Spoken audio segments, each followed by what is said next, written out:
Hello and welcome दोस्तों। इस video में हम बात करने वाले हैं आपके Rajasthan university BA second semester के लिए इंपॉर्टेंट क्वेश्चन की। इस वीडियो में हम बात करेंगे आपके बीए सेकेंड सेमेस्टर, आपका पेपर का टाइटल है आधुनिक विश्व का इतिहास। यहाँ पर अगर हम बात करें हिस्ट्री ऑफ मॉडर्न वर्ल्ड, इस वीडियो में हम बात करेंगे आपकी यूनिट फर्स्ट, सेकंड और थर्ड और फोर्थ के जो है इंपॉर्टेंट क्वेश्चन कौन कौन से हो जाएंगे। कंप्लीट जानकारी इस वीडियो के माध्यम से दी जाने वाली है, तो वीडियो पूरा जरूर देखिएगा और आगे बढ़ने से पहले चैनल को सब्सक्राइब जरूर कर लीजिएगा।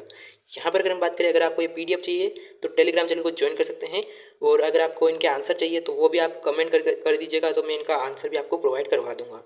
यहाँ पर अगर हम बात करें, पहला क्वेश्चन हो जाता है आपका यूनिट फर्स्ट का बड़े प्रश्नों में। अगर हम बात करें आपके यूनिट फर्स्ट के बड़े प्रश्नों में, तो यहाँ पर पहला प्रश्न हो जाता है यूनिट फर्स्ट का, पुनर्जागरण से आप क्या समझते हैं, आधुनिक युग की शुरुआत में इसका क्या योगदान है और इसका प्रभाव क्या है, विवेचना कीजिए। आपको बताना है कि पुनर्जागरण से आप क्या समझते हैं और इसके आधुनिक युग में पुनर्जागरण का क्या योगदान है और इसके प्रभाव क्या है, विवेचना करनी है। इसके अलावा अगर हम बात करें, आपका सेकंड क्वेश्चन हो जाएगा बड़े क्वेश्चन में। तो यहाँ पर अगर हम बात करें, फ्रांस की क्रांति के प्रमुख कारण क्या थे, घटना कब हुई थी, विश्व पर इसका क्या प्रभाव पड़ा था फ्रांस की क्रांति का, और इसके विस्तार पूर्वक आपको वर्णन करना है। तो ये भी एक इंपॉर्टेंट क्वेश्चन हो जाता है। नेक्स्ट अगर हम बात करें, आपके तीसरा प्रश्न हो जाएगा यूनिट फर्स्ट का, औद्योगिक क्रांति से आप क्या समझते हैं, इसका जो है आपके इंग्लैंड में ही क्यों हुई थी, औद्योगिक क्रांति जो है आपके इंग्लैंड में ही क्यों हुई थी, इसके बारे में आपको बताना है। औद्योगिक क्रांति का जो है आपके सामाजिक और आर्थिक प्रभाव क्या पड़ा था, विश्लेषण करना है।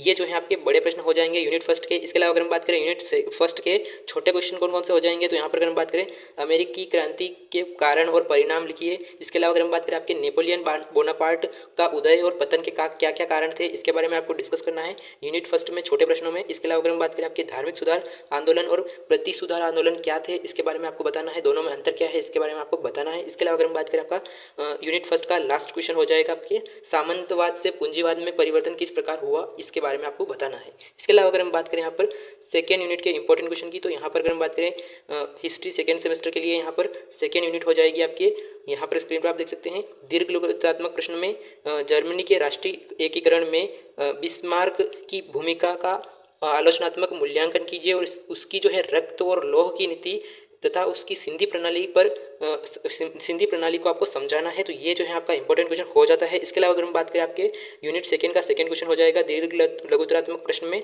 तो यहाँ पर अगर हम बात करें सेकेंड क्वेश्चन की, इटली के एकीकरण, इटली का जो है एकीकरण किस प्रकार हुआ, उनके विभिन्न चरण कौन कौन से थे, इसके बारे में आपको बताना है, इटली के एकीकरण के बारे में। यहाँ पर अगर हम बात करें, इसमें जो है आपके मेजिनी केवरू के जो है योगदान क्या था, उसके पर प्रकाश डालना है। किन किन नेताओं का जो है आपके इटली के एकीकरण में योगदान रहा है, इसके बारे में आपको डिस्कस करना है। तो यह भी एक इंपॉर्टेंट क्वेश्चन हो जाता है। नेक्स्ट अगर हम बात करें छोटे प्रश्नों में यूनिट सेकेंड के, तो यहाँ पर स्क्रीन पर आप देख सकते हैं, 19वीं शताब्दी में यूरोप में राष्ट्रवाद का उदय का प्रमुख कारण क्या थे, दो प्रमुख कारण बता देना है आपको। 19वीं शताब्दी में यूरोप में राष्ट्रवाद का उदय का कारण, दो कारण आपको बताना है। इसके अलावा अगर हम बात करें 1830 से 1848 की यूरोपीय क्रांतियों के कारण और परिणामों को स्पष्ट कीजिए। आपको बताना है कि 1830 से जो 48 था, उनके बीच में आपकी यूरोप में क्रांतियां हुई, उसका कारण क्या था और परिणाम क्या था, तो यहाँ पर आपको ये डिस्कस करना है। इसके अलावा अगर हम बात करें जापान का आधुनिकीकरण की प्रक्रिया पर प्रकाश डालिए, तो ये भी एक इंपॉर्टेंट क्वेश्चन हो जाता है। इसके अलावा अगर हम बात करें, आपके एज ऑफ कन्वर्जेशन यानी कि अनुदारवाद क्या था,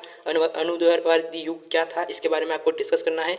तो यहाँ पर अगर हम बात करें नेक्स्ट यूनिट की, तो नेक्स्ट यूनिट हो जाएगी आपकी थर्ड यूनिट के इंपॉर्टेंट क्वेश्चन की अगर हम बात करें, यहाँ पर स्क्रीन पर आप देख सकते हैं, 1917 की रूस की क्रांति के प्रमुख कारण, घटनाएं और वैश्विक परिणाम क्या थे, विश्लेषण कीजिए। इसके बारे में आपको बताना है कि 1917 में रूस की क्रांति के क्या कारण थे, प्रमुख घटनाएं क्या हुई थी और आपके वैश्विक पर इसका क्या प्रभाव पड़ा था, इसके बारे में आपको डिस्कस करना है। इसके अलावा अगर हम बात करें, आपके सेकेंड प्रश्न हो जाएगा यूनिट थर्ड का, इटली के फांसीवाद और जर्मनी में नाजीवाद की उदय के कारण क्या थे। इसके अलावा अगर हम बात करें, इनकी जो है प्रमुख विचारधारा क्या थी, यहाँ पर अगर हम बात करें फांसीवाद और नाजीवाद के उदय के कारण और उनके दोनों की विचारधारा क्या थी, फांसीवाद की विचारधारा क्या थी और नाजीवाद की जो है विचारधारा क्या थी, दोनों की तुलना आपको करनी है, दोनों में अंतर बताना है।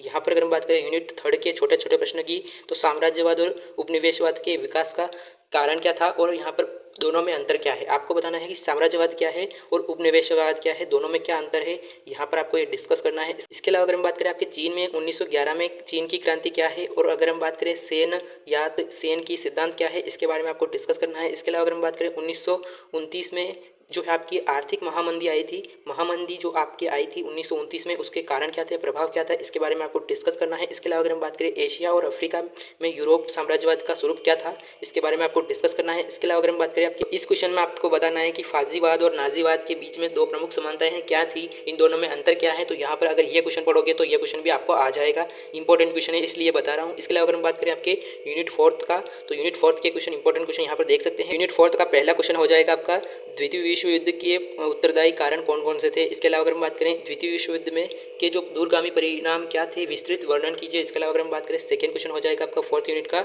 शीत युद्ध की राजनीतिक से आप क्या समझते हैं। आपको बताना है कि शीत युद्ध क्या था, इसकी क्या राजनीति थी, इसके बारे में आपको डिस्कस करना है। इसके अलावा अगर हम बात करें विभिन्न चरणों में और आपके अंतर्राष्ट्रीय संबंधों में इसका क्या प्रभाव पड़ा। यहाँ पर अगर हम बात करें शीत युद्ध के कई चरण थे, इसमें आपके अंतर्राष्ट्रीय संबंध पर क्या प्रभाव पड़ा, इसके बारे में आपको डिस्कस करना है।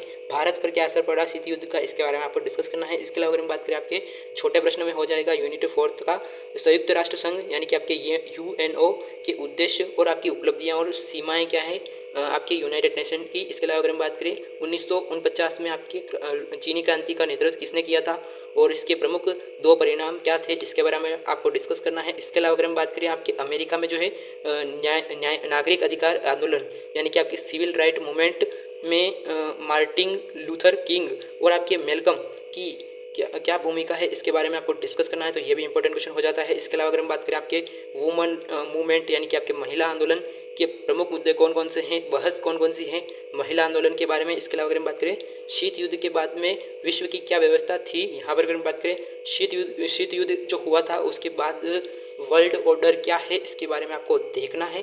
तो ये थे आपके सेकेंड सेमेस्टर के लिए इंपॉर्टेंट क्वेश्चन। इसके अलावा अगर आपको इनके आंसर चाहिए तो वीडियो के कमेंट में आप कमेंट कर दीजिएगा, तो मैं आपको टेलीग्राम पर प्रोवाइड करवा दूंगा। लिंक आपको डिस्क्रिप्शन में मिल जाएगी, वहाँ पर अगर आप क्लिक करोगे तो आपका यह PDF डाउनलोड हो जाएगा। इसी के साथ यह video one, thank you for listening.